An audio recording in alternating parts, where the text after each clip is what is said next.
Task 3. Plan 3. My name is Gina Mejia Muñoz, Guru 194, Teacher Andrea Gaitán Medina.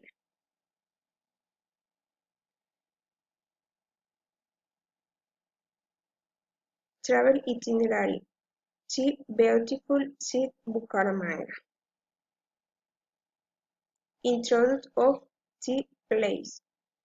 Bucaramanga, popular cool and city full of parks, localidades in noreste of the country, in the Cordillera Oriental, in the Cordillera de los Andes, with a place dark climate, in a city with beautiful places that you will be having coming and visiting.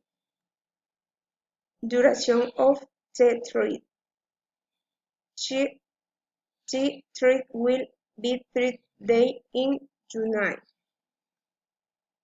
Means of transport. We had a private bus to take our tourists and tour with in transporting the city bus place in Bucaramanga. Will all have all carriers for the night. Activity to do.